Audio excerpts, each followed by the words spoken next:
আমি বেড়ে উঠছিলাম খ্রিস্টান হিসেবে। আমি ক্যাথলিক চার্চে যেতাম। ব্যাপারটা মনে হতো আনুষ্ঠানিকতা সর্বস্ব আর ভণ্ডামিতে ভরা। এটা করো না, ওটা করো না, ব্যাপারটা মনে হতো বেশ জোরালো ভাবেই ভয় দেখানোর মতো। এবং সমস্যাটা ছিল, যখনই আমি প্রশ্ন করতাম ওরা আমার প্রশ্নের উত্তরই দিত না। সে সময় ইসলাম সম্পর্কে আপনার দৃষ্টিভঙ্গি কেমন ছিল? আমাদেরকে অর্থাৎ আমেরিকানদেরকে তারা অনেক বড় মিথ্যাচার করে বোঝাতো যে মুসলমানরা কতটা খারাপ।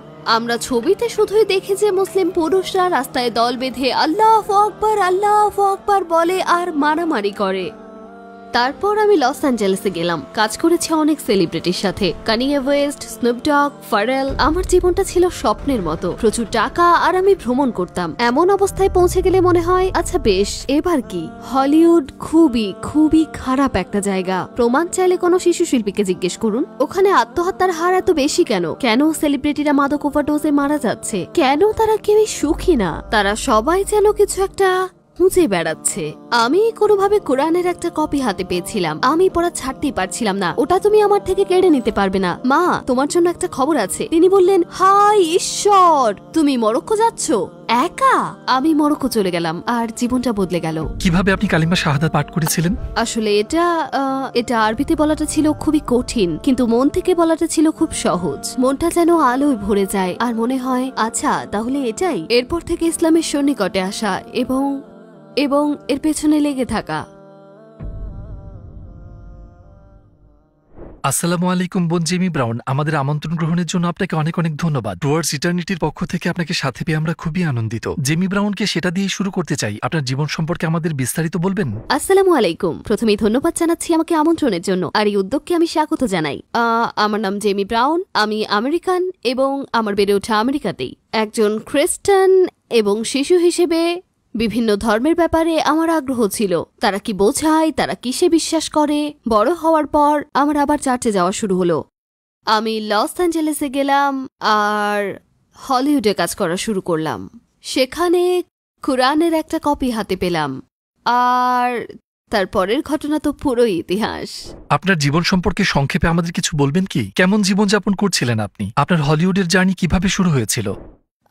হলিউডে যাওয়ার আগে সালনে হেয়ার স্টাইলিস্ট হিসেবে, তারপর গ্রাফিক ডিজাইন নিয়েও কাজ করেছি। আমার মা ছিলেন চমৎকার অসাধারণ গ্রাফিক আর্টিস্ট। আমি তখন ফুল টাইম হেয়ার স্টাইলিস্ট হিসেবে কাজ করতাম, আর আমি এটা ভেবে ক্যালিফোর্নিয়া যাই যে সেখানেও আমি একটা সালনে কাজ পাবো। কিন্তু তারপরেই আমি বলা যায় হঠাৎ করে বিনোদন জগতে আটকে গেলাম। হলিউডে একটা কথা আছে, আপনি কি জানেন তার চেয়ে গুরুত্বপূর্ণ আপনি কাকে চেনেন? আর এটাই সত্যি। ওখানে দেখা হয়েছিল আমার চেনা সবচেয়ে চমৎকার মানুষগুলোর মধ্যে একজন, যার নাম লিসা বিটুই। যেদিন দেখা হলো সেদিনই সে আমাকে বলল, তুমি হয়তো জানো না, কিন্তু আমি তোমার জীবনটা বদলে দিতে যাচ্ছি। এরপর হেয়ার স্টাইলের কাজ ছেড়ে চলে গেলাম প্রোডাকশনে, আর তারপরে কাজ শুরু করলাম একটা টিভি শো এর সেটে। আর ভাবলাম বাহ, এটা তো আমি করতে পারি। চেয়ারের পেছনে বসে কাজ করার চেয়ে এটা তো বেশ মজার। বেশিরভাগ মানুষই যেমনটা চায় তেমনই স্বপ্নের মতো জীবন ছিল। আর কিছুদিন যেতে না যেতেই এই পরিপূর্ণতার অনুভূতি কমতে শুরু করে। আমি তখন ছিলাম বেভারলি হিলসে, আর একটা চমৎকার পেশায় ছিলাম। আমার টাকা ছিল, আমি ভ্রমণ করতাম, আর খুব সুন্দর দিন কাটছিল আমার। অতঃপর দিন শেষে আমি নিজেকে বলতাম বেশ তো ভালোই কাটছে দিন, কিন্তু ঠিক আছে, কি আছে এই জীবনে? আপনি যখন আপনার কাঙ্ক্ষিত লক্ষ্যে অর্থাৎ সেই লক্ষ্যে পৌঁছে যাবেন, সেখানে পৌঁছে আপনার মনে হবে আচ্ছা তাহলে এবার কি? হয়তো আপনি মনে করেন কিছু জিনিস আপনাকে অত্যন্ত সুখী করবে, কিন্তু না, এমনটা না। জীবনটা সাদামাটাই থাকে, স্টেজটা বড় হয়ে যায়। তখন ধীরে ধীরে আপনি বুঝতে শুরু করেন ওখানের বেশিরভাগ মানুষই সুখী না। হলিউডের প্রায় সবকিছুই নকল। আপনি দেখবেন সেলিব্রিটিদের অনেক বড় বড় প্রাসাদ, আর সেগুলো ভাড়া করা ভিডিও শুটের জন্য। আপনি দেখবেন ওরা উদ্ভট সব গাড়ি চালিয়ে বেড়াচ্ছে, ওগুলো ভাড়া করা। ওরা শুটিং সেটে আসে ফ্ল্যাটবেড ট্রাকে চড়ে। ওখানে অনেক বিচিত্র সব ঘটনা ঘটে। জায়গাটা ভীষণ ভীষণ ভীষণই খারাপ।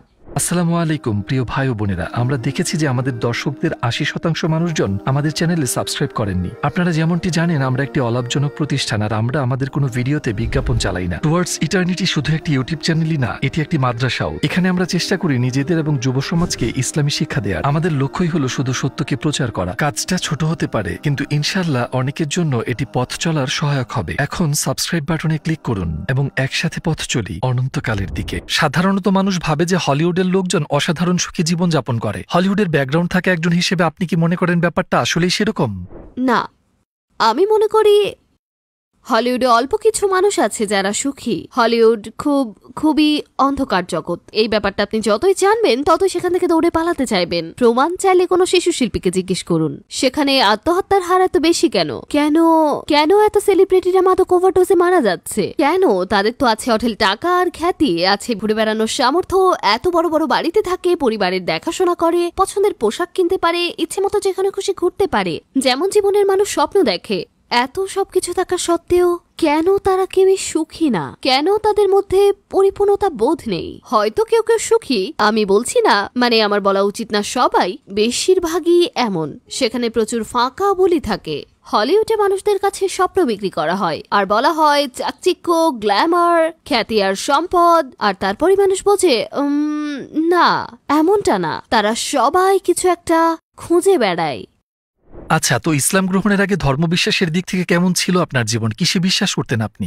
আমি সবসময় ঈশ্বরে বিশ্বাস করেছি। আমি বেড়ে উঠেছি খ্রিস্টান হিসেবে। মাঝে মাঝে আমি বন্ধুদের সাথে মেথডিস্ট চার্চে গেছি। জুনিয়র হাই স্কুলে থাকতে আমি আমার প্রিয় বন্ধুর সাথে কিছু সময় কাটিয়েছি মর্মন সংঘে। আমি ধর্ম বিষয়ে প্রচুর পড়াশোনা করেছি। আমি সবসময় জানতাম ঈশ্বর এক, আর আমি সবসময় বুঝতাম তার সাথে একটা গভীর সংযোগ রয়েছে। কিন্তু ব্যাপারটা বরাবরই একটু কেমন যেন মনে হতো। আমি একটা ক্যাথলিক চার্চে যেতাম। ব্যাপারটা আমার কাছে মনে হতো খুবই লোক দেখানো আর ভণ্ডামি। ক্যাথলিক চার্চের কিছু বিষয় রয়েছে যেগুলো আমার সাথে যেত না। যেহেতু আমি বাচ্চা ছিলাম এবং আমার বাবা মা ওগুলোই করতেন, তাই আমার কোনো উপায় ছিল না। আমার মনে আছে আমি যেমন মন নিয়ে চার্চে যেতাম ঠিক তেমন মন নিয়ে ফিরে আসতাম। আমি বরাবরই ভাবতাম এখানে এলে কি হৃদয় শান্ত হওয়ার কথা নয়, কিছু একটা বোধ হওয়ার কথা নয়।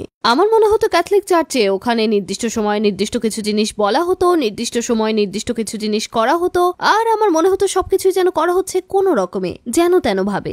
বিশ্বাসের দিক থেকে আপনার অনুসন্ধানের ক্ষেত্র ছিল মেথডিস্ট চার্চ আর মর্মন চার্চ। ক্যাথলিসিজমের কোন দিকটা আপনার কাছে বোধগম্য হয়নি?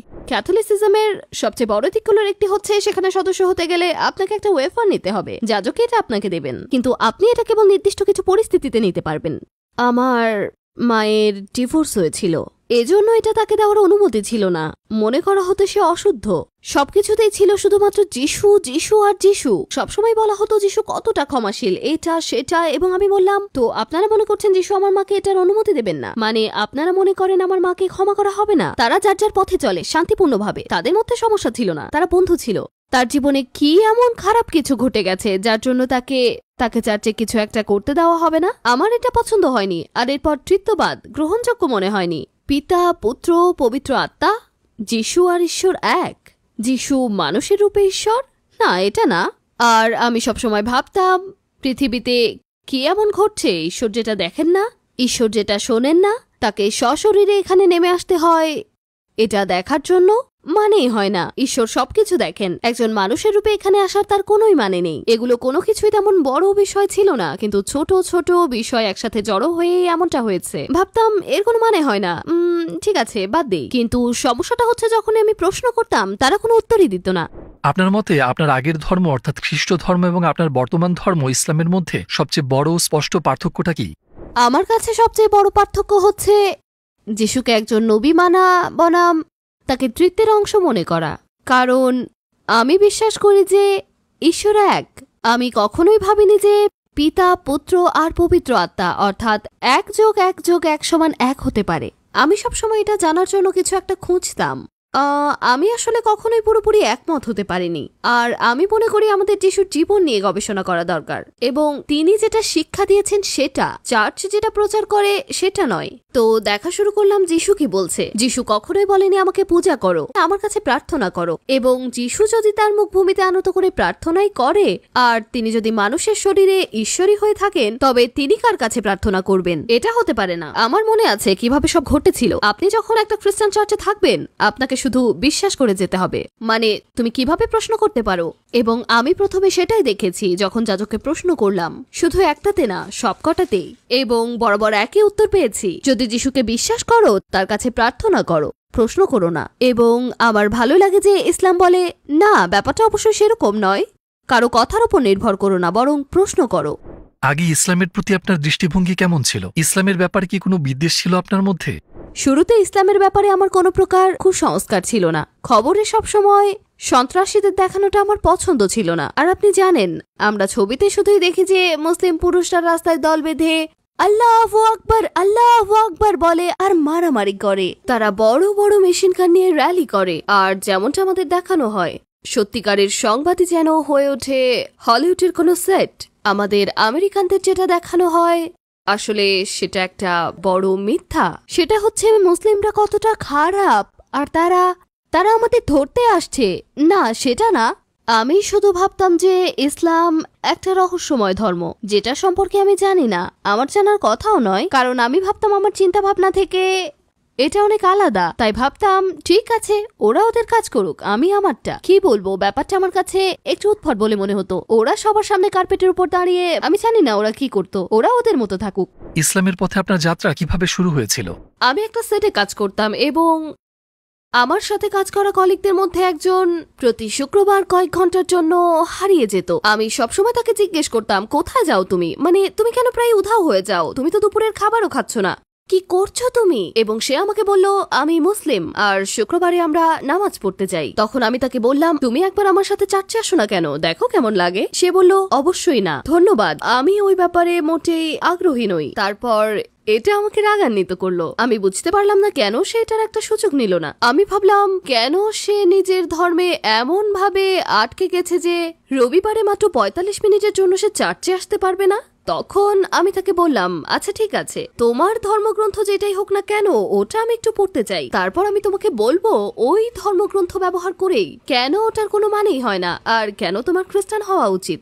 আশা করি তারপর তুমি মুক্তি পাবে আর তুমি যিশুর কাছে ফিরে আসবে। এবং সে বলল, নিশ্চয়ই, ঠিক আছে, আমি তোমাকে বইটা দেব।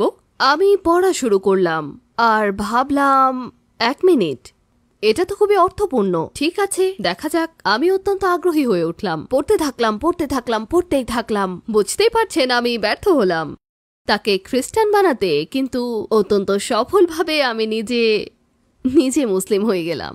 যা ভেবেছিলাম তা হলো না, কিন্তু আলহামদুলিল্লাহ ফলাফলটা অসাধারণ। যে জিনিসটা আমার খুবই ভালো লাগে, কোরআনে রয়েছে মাত্র একটা কপি, ১০০টার বেশি নয়। আপনি জানেন বাইবেলে রয়েছে অসংখ্য ভিন্ন ভিন্ন সংস্করণ। আর আমি ভাবতাম এটা আবার কেমন ব্যাপার যে আমার পাশে বসে থাকা বন্ধুটার বাইবেলে 2টো অতিরিক্ত স্তবক আছে, কিন্তু আমারটাই নেই। কে সম্পাদনা করছে এটা? যখন আমি জানলাম কোরআন শুধু একটাই আছে, এর একটা বর্ণ পরিবর্তন হয়নি, আমার মনে হলো, ও, আমি সবসময় যে ধারণাটার সাথে পরিচিত ছিলাম সেটা হচ্ছে বিশ্বাস করো, শুধুই বিশ্বাস করো। যদি বিশ্বাস না করো তোমার ধর্ম নেই। আমার কথা হচ্ছে, যাতে আমি বিশ্বাস করছি সেটা কি অর্থপূর্ণ হওয়া উচিত নয়? আমি চার্চে যাজকদের জিজ্ঞেস করতাম, বলতাম, আচ্ছা, যিশুই মানুষ রূপে ঈশ্বর, অর্থাৎ ঈশ্বর এসেছিলেন যিশুর শরীরে, মেরি জন্ম দিয়েছিলেন যিশুকে, মানে আপনি বলছেন মেরি ঈশ্বরকে জন্ম দিয়েছিলেন? না। তাহলে যদি ঈশ্বর যিশুর শরীরে আসে, ওরা যিশুকে ক্রুশবিদ্ধ করে মেরে ফেলেছে, তো ঈশ্বর মরে গেছে? ঠিক আছে, তাহলে দুনিয়া কে চালাচ্ছে? যখন আমি কোরআন পড়া শুরু করলাম, আমি দেখলাম কোরআনে বলা হচ্ছে যিশু নবী ছিলেন, আর এই সমস্ত জিনিসের কোনো অর্থ নেই। কোরআন পড়া শুরু করতেই এটা আমার কাছে সঠিক মনে হলো। আপনি জানেন, এটা এমন একটা জিনিস যা হৃদয়কে উদ্দীপ্ত করে তোলে আর মনে হয় তাহলে এটাই। এবং আমার মনে হয় এই জিনিসটা জন্মগতভাবে মুসলিমরা কখনোই বুঝবে না। এটা এমন একটা ব্যাপার যা আপনি কি বলবো, আপনি নিজেই বুঝতে পারবেন এবং সেটা ঘটলে আপনি সুখ অনুভব করবেন আর আপনি সেটার দিকে এগিয়ে যাবেন আর মনের মধ্যে জাগিয়ে রাখবেন। মুসলিম হওয়ার সিদ্ধান্ত গ্রহণের পর আপনার পেশাটা ছেড়ে দেওয়া কি আপনার জন্য কঠিন ছিল? মোটেই না, খুব সহজ ছিল। আমি ক্লান্ত ছিলাম, কোনো কিছুতে এই পূর্ণতার স্বাদ পাচ্ছিলাম না। আপনার মনে হয়তো অনেক জল্পনা কল্পনা থাকে এলে জায়গাটা কেমন হতে পারে।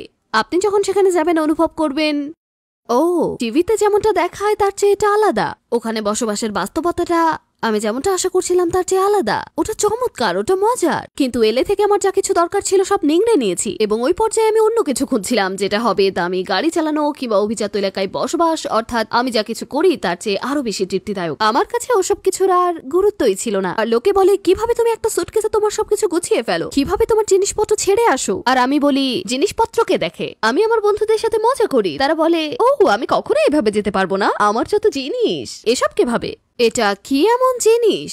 বাড়ির বেড ফ্রেম কি এমন মোহনীয় জিনিস যা থেকে নিজেকে পৃথক করা যায় না? আমার কথা হচ্ছে এসব কে দেখে, এগুলো তো শুধু ব্যবহারের জিনিস। আমার পক্ষে ওই জীবনটা ত্যাগ করা আসলেই সহজ ছিল, যেখানে বস্তুবাদী জীবনের এত কদর। যখন আমি দেশ ছাড়লাম তখন আমি সানসেট বুলেভার্ডে এক প্রকার অবৈধভাবেই আমার জিনিসপত্র বেচে দিলাম।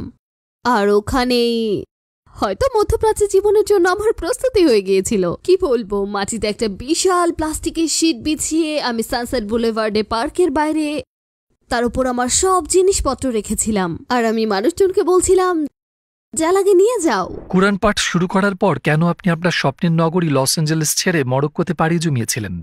আমি লস অ্যাঞ্জেলেস ছেড়েছিলাম এই কারণে যে আমি ঠিক করেছিলাম আমি কিছুদিনের মধ্যেই আনুষ্ঠানিকভাবে শাহাদা পাঠ করব।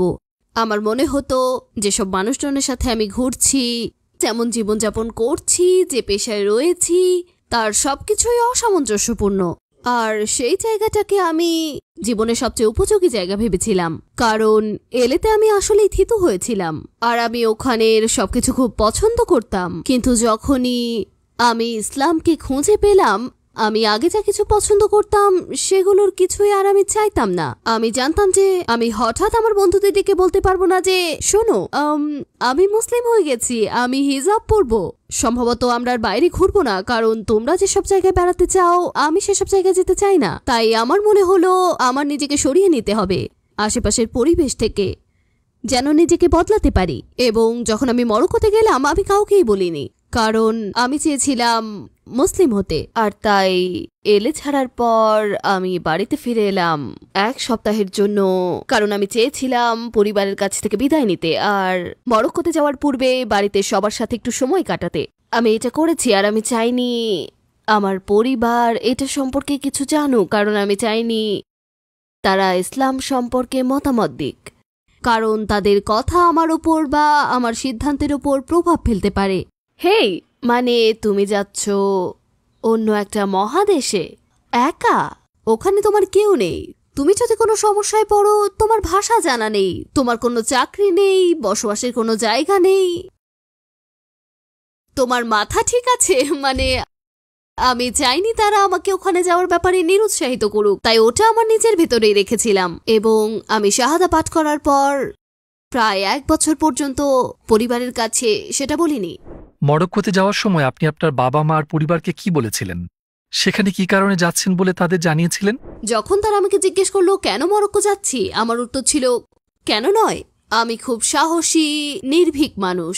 আমি চ্যালেঞ্জ নিতে ভয় পাই না, আমি স্বতঃস্ফূর্তভাবে চলি। আমাকে একটা উদ্ভট আইডিয়া দিয়ে আপনি যদি বলেন আপনি কি এটা করতে চান, আমার উত্তর হবে হ্যাঁ, কোটা পড়ে নি, চলো। মানে আমি ওই ধরনের মানুষ। আমি লস অ্যাঞ্জেলেস থেকে মাকে ফোন করলাম, বললাম মা একটা খবর আছে, আমি এলে ছেড়ে যাচ্ছি। মা বলল অবশেষে তুমি বাড়িতে ফিরছো। আমি বললাম না, মাস 2 মধ্যে আমি আফ্রিকায় চলে যাচ্ছি। তিনি বললেন হায় ঈশ্বর, জেমি তোমার কোনো কিছুই আমাকে এতটা কষ্ট দেয়নি। তুমি মরক্কো যাচ্ছ একা, ওখানে গিয়ে তুমি কি করবে? আমি বললাম জানি না, ওখানে যাওয়ার পর ঠিক করব। যখনই আমি পেছনে ফিরে দেখি আস্তাগফিরুল্লাহ, নানা রকম পাগলামি করে আমার বাবা মাকে কষ্ট দিয়েছি। যদিও তারা আমার সকল সিদ্ধান্তের ব্যাপারে একমত হয়নি, কিন্তু সবসময় তারা আমাকে সাপোর্ট করেছে। তারপর কি ঘটল? আপনি কোরআন পড়ে অভিভূত হওয়ার পর শাহাদাত পাঠের জন্য পরবর্তী পদক্ষেপগুলো কিভাবে নিয়েছিলেন? আমি যখন কোরআনের একটা কপি হাতে পেলাম, আমি ওটা নামাতে পারছিলাম না। ওটা আমার কাছ থেকে কেড়ে নিতে পারবেন না। আমি এটা পড়ছিলাম সারাদিন, প্রতিদিন। আগে মানুষ আমাকে জিজ্ঞেস করতো মরক্কো কেন, কেন আমি হিজরতের জন্য মরক্কোকেই বেছে নিয়েছি। আমি বলি না, আমি জানি না, কারণ যখনই আমি কোরআন পাঠ করেছি তখনই আমার কানে কেউ যেন ফিসফিস করছে। আর সবসময় এটা হতো যখনই আমি কোরআন বন্ধ করতাম আমার মাথায় মরক্কোর চিন্তা আসতো। প্রথমে আমি এটা নিয়ে কিছুই ভাবিনি, ভেবেছি ঠিক আছে ভালোই তো। তারপর ব্যাপারটা স্পষ্ট থেকে স্পষ্টতর হতে থাকে, ফিসফিস কথা যেন আরো জোরে কানে বাজতে থাকে। আমি কিছুতেই ভয় পাই না। আমি বললাম বেশ, আমি যদি এলেতে একা যেতে পারি, আমি নিশ্চয়ই আফ্রিকাতেও একা যেতে পারবো। তাই আমি আমার সব জিনিসপত্র গুছিয়ে নিয়েছিলাম একটা সুটকেসে, আর যাওয়ার সিদ্ধান্ত নিলাম মরক্কোর আগাদিতে। আমি এটা করেছিলাম কারণ আমি শাহাদাত পাঠ করতে চেয়েছিলাম একটা মুসলিম দেশে। 15ই ডিসেম্বর 2010 আমি মরক্কোতে পৌঁছালাম, আর আমার জীবন বদলে গেল। শাহাদাত পাঠ করার সময় আপনার কেমন লেগেছিল? দয়া করে সেটা আমাদের বিস্তারিত বলবেন কি? 2010 সাল শুরুর আগের দিন সন্ধ্যা আমি গেলাম কাসাব্লাঙ্কায়, হাসান মসজিদে, সমুদ্রের তীরে একটা বড় মসজিদ। আমি দরজার অপর পাশ দিয়ে গেলাম। ওখানে সবাই আমাকে নানা রকম প্রশ্ন করতে লাগলো, তুমি কি কারো কথা এটা করছো, তুমি কি প্রস্তুত, তুমি কি নিশ্চিত? আমি বললাম সব ঠিক আছে। তারা আমাকে কিছু নির্দেশনা দিল। এটা ক্যামেরায় রেকর্ড করা হচ্ছিল। বিশাল লাইট আমার মুখে তীব্র আলো ফেলে। আমি যেন একটা পাতার মতো কাঁপছিলাম, এতটাই নার্ভাস ছিলাম। আর আমি তো আরবি জানি না। আর ওখানেই আমি দরজা খুলতেই মুখে এসে পড়ে চোখ ধাঁধানো ক্যামেরা লাইট। আর আমি তাকাতেই দেখি একটা বিশাল অসীম মানুষের ঢল। আর তারা সবাই আমার দিকে তাকিয়ে আছে। অবশ্যই এটা আমাকে অনেক বেশি নার্ভাস করে তুলেছিল। এক ব্যক্তি হাতে একটা ছোট মাইক নিয়ে আমার সামনে এইভাবে ধরলো, ঠিক এরকম একটা পরিবেশ। আমি কথা বললাম আর তারপরে শুনলাম ঘরভর্তি মানুষ গর্জন করছে, আল্লাহু আকবার, আল্লাহু আকবার। আর আমার মনে হচ্ছিল এরা সবাইটা করছে আমার জন্য। আমি বুঝতে পারছি না কেন তারা আমাকে এত গুরুত্ব দিচ্ছে আর কেনই তারা উচ্ছ্বসিত। তারা তো আমাকে চেনে না, তাদের কাছে এটা এত গুরুত্বপূর্ণ কেন? এটা আরবিতে বলাটা ছিল খুব কঠিন, কিন্তু মন থেকে বলাটা ছিল খুব সহজ। তারপর যখন দরজা বন্ধ হলো আমি একটু সময় নিলাম, কারণ ওরা নামাজ পড়তে বলছিল, কিন্তু আমি জানতাম না কিভাবে নামাজ পড়তে হয়। আর তাই আমার মনে হলো আমি বোধহয় ভণ্ডামি করছি, কারণ আমি জানি না আমি কি করছি। তারা অত্যন্ত আবেগ আপ্লুত ছিল, তারা এই ব্যাপারটাই খুব গুরুত্ব দিচ্ছিল। আর আমি দাঁড়াচ্ছিলাম, বসছিলাম, মাটিতে মুখ নামাচ্ছিলাম। আমি জানি না কিভাবে নামাজ পড়তে হয়। সেই মুহূর্তে আমার নিজেকে অপর্যাপ্ত মনে হচ্ছিল। আমি যেহেতু এখন একজন মুসলিম, সকল মুসলিমরা নামাজ পড়ছে, তখন নিজেকে একজন নতুন মানুষ বলে মনে হচ্ছিল যে জানে না কিভাবে নামাজ পড়তে হয়। আমি ভাবলাম, আর তারপর আমি কোনো রকমে নামাজ পড়লাম, কি করছি তা ভালোভাবে না জেনেই। এই মুহূর্তে আমি যেটা করছি সেটা আমার কাছে একটা ধাক্কার মতো ছিল, আর নিজের কাছে ব্যাপারটা পরাবাস্তব বলে মনে হচ্ছিল। এবং তারপর শাহাদা গ্রহণের কয়েক সপ্তাহ পর আমি নিজের ভেতর একটা প্রবল আবেগ অনুভব করলাম। মনে হচ্ছিল আমি সম্পূর্ণ ভিন্ন একজন মানুষ, আর আমি খুবই তৃষ্ণার্ত ছিলাম, খুবই তৃষ্ণার্ত দিনের জন্য। আপনার কি হিজাব পরিহিত মানুষের সাথে দেখা হয়েছে এবং তখন আপনার মনে কিরকম চিন্তা কাজ করেছে? আমি আমার বন্ধুর মায়ের সাথে দেখা করেছিলাম, যে মুসলিম, এবং তিনি লস অ্যাঞ্জেলেসে বেড়াতে এসেছিলেন। তার সাথে সাক্ষাতের পর আমরা ভেনিস বিচে বোর্ডওয়াক ধরে হাঁটছিলাম, এবং তিনি লং স্লিভ আবায়া আর হিজাব পরেছিলেন। আর আমি তাকে সাধারণ সব প্রশ্ন করছিলাম, গরম লাগে না? আপনার কি গরম লাগছে না? মানে আপনি কি সবসময় এটাই পরে থাকেন? আর আপনি এটা পরে সাঁতারে যান কিভাবে? আমি তাকে অনেক প্রশ্ন করছিলাম। তিনি ছিলেন খুব শক্ত, খুব শক্ত। আমি আবেগ আপ্লুত হয়ে পড়ছি। তার বিশ্বাস ছিল অত্যন্ত শক্তিশালী, আর আমি এটা দেখে ভাবতে গভীরভাবে অনুপ্রাণিত হলাম। মানে কিভাবে তিনি এই গরমে নিজেকে কষ্ট দিচ্ছেন, মানে কিভাবে তিনি দিনের পথে এতটাই নিবেদিত যে তিনি কোনোভাবেই শুধুমাত্র হাতের কবজি পর্যন্ত উন্মুক্ত করছেন না। মানে আমি এতটাই অনুপ্রাণিত হয়েছি যে আমি কাঁদতে চাচ্ছি না, কিন্তু আমি আবেগ আপ্লুত হয়ে পড়েছি। এবং আমি এতটাই অনুপ্রাণিত হয়েছি যে নিজের মেয়ের নামটা তার নামে রেখেছি। নিশ্চিতভাবেই মুসলিম হিসেবে তিনি আমার জন্য প্রথম ইমপ্রেশন, আর এ যাবৎকালে সেরা ইমপ্রেশন। হিজাব পরিধানে অভ্যস্ত হয়েছিলেন কিভাবে? যখন আমি প্রথম হিজাব পরলাম, আমি রাতের ফ্লাইটে মরক্কো যাচ্ছিলাম, আর প্লেনে আমার সাথে একটা ব্যাকপ্যাক ছিল, আর সেই ব্যাগে একটা স্কার্ফ ছিল, একটা বড় মোটা হাস্যকর ধরনের স্কার্ফ। আমার মনে আছে আমি প্লেন থেকে নেমে নিজেকে বলছিলাম, হ্যাঁ এটাই। যখন আমি প্লেন থেকে নামলাম আর আমার পা মরক্কোর মাটিতে স্পর্শ করলো, তখনই সত্যিকার অর্থে আমার জীবনের দ্বিতীয় অধ্যায় শুরু হলো। আর আমি সেটা ভালোভাবে শুরু করতে চাচ্ছিলাম। তাই আমি স্কার্ফটা নিলাম, এটা নিয়ে এয়ারপোর্টের বাথরুমে গেলাম আর এটা পরার চেষ্টা করলাম। যদিও খুব সুন্দরভাবে পড়তে পারলাম না, কিন্তু আমি নিজেকে বললাম, বেশ, এটা তো প্রথমবার, পরে দেখবো কেমন হয়। এরপর আমি ওটা নিলাম আর আবার পড়লাম, আর তারপর থেকে আজ পর্যন্ত আমি এটা খুলিনি, আলহামদুলিল্লাহ। যেসব মানুষ এটা বলে যে এটা খুব নিয়ন্ত্রণমূলক, খুবই নিপীড়নমূলক, এটা আমার স্বাধীনতা হরণ করে, কেউ আমার মাথায় বন্দুক ধরে আমাকে হিজাব পড়তে বাধ্য করেনি। যখন আমি মরক্কো ছাড়লাম আর আবার আমেরিকাতে আসলাম, মানুষ আমাকে জিজ্ঞেস করতো, তুমি এটা খুলছো না কেন? তুমি তো এখন আর মরক্কোতে নেই। আমি বলতাম, আমার বিশ্বাস আমার অবস্থানের উপর নির্ভর করে না, আমি এটা খুলতে চাই না। আমার মনে হয় অনেকে এটা জেনে ধাক্কা খেয়েছে যে আমি আমেরিকা ফিরে আসার পরও হিজাব খুলিনি। আপনি কি আপনার চারপাশের মানুষকে ইসলামের দাওয়াত দেন, এবং সেটা আপনি কিভাবে করেন? তো আমি সবসময় মানুষকে দাওয়াত দিই, আর আমি এটাকে বলি অঘোষিত দাওয়াত। মানে কিভাবে আমি নিজেকে জনসম্মুখে উপস্থাপন করছি। যখন আমি কারো সামনে যাই তারা আমাকে অদ্ভুতভাবে দেখে, কারণ তারা হয়তো কখনো কাউকে হিজাব পরে দেখেনি, অথবা তারা আমার সম্পর্কে কি ভাববে বুঝতে পারে না। কারণ আমি শ্বেতাঙ্গ, আমার কথায় জড়তা নেই। আমাকে দেখে মনে হয় না যে আমি মধ্যপ্রাচ্যের মানুষ। আমি একজন বর্ণিল, বহির্মুখী, বন্ধুত্বপূর্ণ মুসলিম। আর আমি কথা বলি তাদের মতো উচ্চারণে, তাই অনেক সময় মানুষ আমাকে প্রশ্ন করে এবং আমি তাদের ইসলামের দাওয়াত দিই যদি তারা প্রসঙ্গ তোলে। আমি মানুষকে তাড়া করে বেরিয়ে ইসলামের দাওয়াত দেই না। কিন্তু বন্ধুরা, পরিচিত বা অপরিচিত মানুষ, তারা যদি আমাকে প্রশ্ন করে, আমি বলি আমি এখানে ধর্ম প্রচারের জন্য আসিনি। আমি আপনাকে ইসলাম ধর্মে ধর্মান্তরিত করছি না। আমি শুধু এখানে আপনাদের কোনো প্রশ্ন থাকলে সাহায্য করতে চাই, কিন্তু আমি আমার ধর্মকে আপনার উপর চাপিয়ে দেব না। কেউ কি মুসলিম হয়েছে আপনার মাধ্যমে অনুপ্রাণিত হয়ে? আমি যখন মরক্কোতে ছিলাম তখন একদিন আমরা বেশ কয়েকজন একটা ক্যাফেতে বসেছিলাম। কয়েক টেবিল পরেই ছিল একটা মেয়ে আর তার মা। মেয়েটা ছিল 13, 14 কিংবা 15 বছরের আর আমাদের দিকে তাকিয়েছিল। আমরা এটা নিয়ে কিছু মনে করিনি। আমাদের মধ্যে কেউ কেউ ঐতিহ্যবাহী পোশাক, জানি না কতটা ঐতিহ্যবাহী, কিন্তু টু পিসের সাথে খিমার, আর আমাদের কেউ কেউ নিকাব পরেছিল। সে আমাদের দেখছিল এবং অস্বাভাবিক ব্যাপার হচ্ছে আমরা সবাই শ্বেতাঙ্গী আর আমাদের চোখ নীল। তো একটা মুসলিম দেশে আমাদের সহজে আলাদাভাবে চোখে পড়বে। একটা টেবিলে 7 জনের নীল চোখের মানুষ, তারা নও মুসলিম। হ্যাঁ, মানুষ আমাদের লক্ষ্য করত। আমি শুধু মেয়েটাকে দেখছিলাম আর লক্ষ্য করলাম সে কাঁদছে এবং সে বেশ কিছুক্ষণ ধরে কাঁদছিল। আমার খুব খারাপ লাগলো। তখন আমার কাছে ল্যাপটপ ছিল, আমি তাকে কিছু লিখে জানাতে চাচ্ছিলাম, কিন্তু যদিও আমি মরক্কোর আরবি ভাষা জানি, আমি তাকে ফুসা ভাষায় লিখতে চাচ্ছিলাম। তাই আমি একটা কাগজ নিলাম আর ল্যাপটপ খুলে গুগল ট্রান্সলেট অন করলাম এবং আমি আরবিতে লেখার চেষ্টা করলাম। এবং নোটে আমি লিখেছিলাম, তুমি কি কারণে কাঁদছো আমি জানি না, কিন্তু আল্লাহ যেন তোমার কষ্ট কমিয়ে দেন।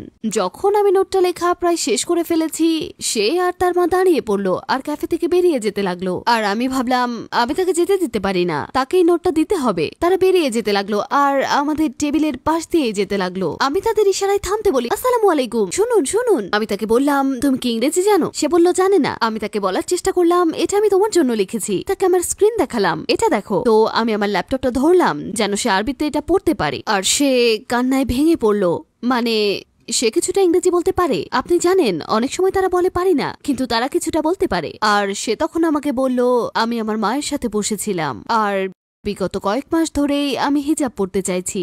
আমি হিজাব পরার শক্তি পাচ্ছি না। আমি জানি না কিভাবে আমার বন্ধুদের বলবো যে আমি হিজাব পড়তে চাই। আর সে বলল, যখন আমি আপনাদের দিকে তাকালাম বুঝলাম আপনারা সবাই ইসলামে ফিরেছেন এবং আপনারা সবাই খুব সুন্দরভাবে আবৃত করে রেখেছেন। সে বলল, আপনাদের দেখে আমি বুঝতে পেরেছি হিজাব আপনাদের কতটা শক্তিশালী করেছে। আমি জন্মগতভাবে মুসলিম হয়েও ভয় থাকি বন্ধুরা কি ভাববে, কিন্তু যখন দেখলাম আপনারা কোনো কিছু না ভেবে এটা করছেন শুধুমাত্র আল্লাহর সন্তুষ্টির জন্য, এটা আমাকে আরো বেশি অনুপ্রাণিত করলো হিজাব পরার জন্য। তখন আমাদের সবার চোখে পানি চলে এসেছিল আর বললাম, এখানে এসো এখানে এসো। আমরা তাকে জড়িয়ে ধরলাম আর নম্বর বিনিময় করলাম। অদ্ভুত ব্যাপার হচ্ছে 2 সপ্তাহ পর তার আর তার মায়ের সাথে দেখা হয়ে গেল। সেটাই জিন্স আর ক্রপ টপ টি শার্ট, এগুলো ছেড়ে ফুল হাতা ম্যাক্সি স্কার্ট আর সেই সাথে পরিপূর্ণ হিজাব পরেছিল এবং আমি খুবই খুবই খুবই খুশি ছিলাম তাকে দেখে। আমরা জানি যে ইসলাম জীবনের প্রতিটি সমস্যার সমাধান দেয়। আমেরিকান সমাজের 3টি বড় সমস্যা উল্লেখ করুন যেগুলোর সমাধান ইসলাম দিতে পারে। আমি বলতে চাই এটা 3 নয়, এটা পুরো সমাজ। পুরো সমাজটারই সাহায্যের দরকার। এই পুরো সমাজেরই সামগ্রিকভাবে পতন ঘটেছে। আমি মনে করি ইসলাম আমেরিকার প্রতিটি ক্ষেত্রে উপকার করতে পারে। আমি বলছি না এটা চরম উপায় হতে পারে, এটা বোঝায় এটা একটা দিক নির্দেশনা। মানে ইসলাম এমন কিছু নয় যা কঠিন নিয়ম নীতির সমষ্টি যা আপনার জীবনকে কষ্টকর করে তুলবে। না, এটা পরিপূর্ণ আর সুখী জীবনের একটা নির্দেশনা এবং একই সাথে এটা অনুসরণ করে আল্লাহর সন্তুষ্টি অর্জন করা যায়। ছোট ছোট পরিবর্তন সাধন করা গেলেই আমি মনে করি সমাজের অপরিমেয় উপকার হবে। কিন্তু আমি সুনির্দিষ্টভাবে কোনো একটা ক্ষেত্রকে উল্লেখ করব না যেখানে ইসলাম সমস্যার সমাধান দেবে, কারণ ইসলাম আক্ষরিকভাবেই সকল সমস্যার সমাধান করে। আপনি যদি পৃথিবীর সকল অমুসলিমের সাথে কথা বলার সুযোগ পান ও পরামর্শ দেওয়ার সুযোগ পান তাহলে তাদের কি বলবেন? মিডিয়াতে যা বলা হচ্ছে তা শুনবেন না, নিজে গবেষণা করুন, একজন মুসলিমের সাথে কথা বলুন। আপনি যদি জানতে চান মসজিদের ভেতরে কি ঘটছে তাহলে ভিতরে যান।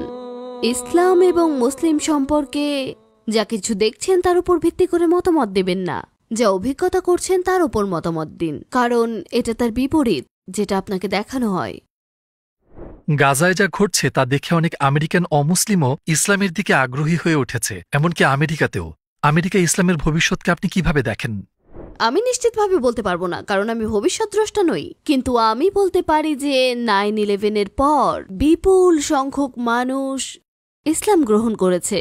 তো আমি মনে করি এটা অনেক আলাদা, কারণ আমরা যখন 9/11-এর দিকে দেখি আমাদের বলা হয়েছিল যে সন্ত্রাসীরা এটা করেছে, কিন্তু না, তারা করেনি। আমাদের বলা হয়েছিল এসব সন্ত্রাসীরা আমাদের মাতৃভূমির ওপর আক্রমণ করেছে। আমাদের নিজ দেশে আক্রমণ হওয়া সত্ত্বেও এদেশে প্রচুর মানুষ ইসলাম ধর্ম গ্রহণ করেছে। এখন আমরা যদি সেই দিকটা দেখি, যেখানে আপনি দেখছেন পুরো পৃথিবী এবং গাজায় যেটা ঘটছে সেটা দেখে কষ্টে মানুষের হৃদয় ভেঙে যাচ্ছে, তো এমন একটা ঘটনা থেকে যদি মানুষ ইসলাম গ্রহণ করে যেখানে আমেরিকারই ক্ষতি হয়েছিল, তাহলে ভেবে দেখুন এই ঘটনা থেকে কত মানুষ ইসলাম গ্রহণ করবে, যেখানে যেখানে আমেরিকানদের ওপর আক্রমণ হচ্ছে না, কিন্তু আমরা এটা সাক্ষী হচ্ছি।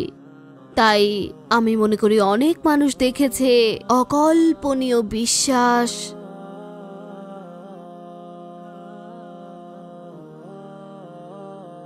ফিলিস্তিনিদের দৃঢ় বিশ্বাস, আর মুসলিম হিসেবে আমাদের তাদের থেকে শেখা উচিত। আপনি দেখেছেন এসব মানুষগুলো কিসের মধ্য দিয়ে যাচ্ছে, কিরকম অকল্পনীয় ট্র্যাজেডি। আর এটা আমাদের কল্পনা করতে হচ্ছে না, কারণ এটা আমরা সরাসরি দেখছি। এবং প্রচন্ড অসহনীয় মানবিক পরিস্থিতি সত্ত্বেও এই মানুষগুলো কিভাবে আঙুল উঁচিয়ে রাখে, এবং তারা সবাই বলে লা ইলাহা ইল্লাল্লাহ সবসময়, এবং সারা বিশ্ব দেখছে মুসলিমরা কিভাবে আল্লাহর উপর আস্থা রাখে। বিশ্বের মানুষ যেমন প্রতিক্রিয়া আশা করছে, ওই মুসলিমদের কাছ থেকে আমরা তেমনটা দেখছি না। আমরা দেখছি ঠিক তার বিপরীত। আমরা দেখছি হৃদয়কে নাড়া দেওয়ার মতো ঘটনা, দেখছি মানুষ কিভাবে একে অপরকে সাহায্য করছে। অবশেষে পুরো বিশ্ব দেখছে মুসলিমরা ততটা খারাপ না যেমনটা এতদিন ধরে আমাদের দেখানো হয়েছে। আসলে আমরা সিনেমার সেই চরিত্র নই, মানে মাথায় একটা শক্ত কাপড় বেঁধে বন্দুক হাতে নিয়ে। না, মুসলিমরা তেমন নয়। মুসলিম হচ্ছে তারাই যারা আল আকসায় নিহত হচ্ছে। মুসলিম হচ্ছে সেই মানুষটা যে তার স্ত্রী আর 11 সন্তানকে দাফন করার পর বারবার বলছে আলহামদুলিল্লাহ আলহামদুলিল্লাহ, আর মনে জোর ধরে রাখছে। এখন পুরো বিশ্ব দেখছে যে মুসলিমরা আসলে এমন একটা দল যারা কোমল হৃদয়ের আর বিশ্বাস নির্ভর মানুষ, যারা জানে যে একটা বাচ্চাকে পালন করতে দরকার হয় সমস্ত গ্রাম। আর তাই যখন দেখবেন সেসব বাচ্চাদের এখন কোনো পরিবার নেই, দেখবেন ডাক্তাররা তাদের এমন ভাবে যত্ন করছে যেন নিজের সন্তান। আমরা ইসলামের এই দিকটা দেখছি, যেটা স্বীকার করতেই হবে। আপনি একজন মুসলিমের কাছ থেকে সবকিছু কেড়ে নিতে পারবেন, শুধু নিতে পারবেন না তার বিশ্বাস। আল্লাহ যেন আপনাকে তার বেহেশতে যাওয়ার তৌফিক দান করেন। ইসলামের একজন দূত হওয়ার জন্য আপনার প্রচেষ্টার জন্য আপনাকে অনেক ধন্যবাদ। আমাকে এই অনুষ্ঠানে ডাকার জন্য ধন্যবাদ, মানে আপনি যে কিছু বলেছেন তার জন্য। এবং যারা এটা দেখছেন, আমার বাবা মায়ের জন্য দোয়া করবেন যেন তারা মুসলিম হতে পারে, ইনশাআল্লাহ।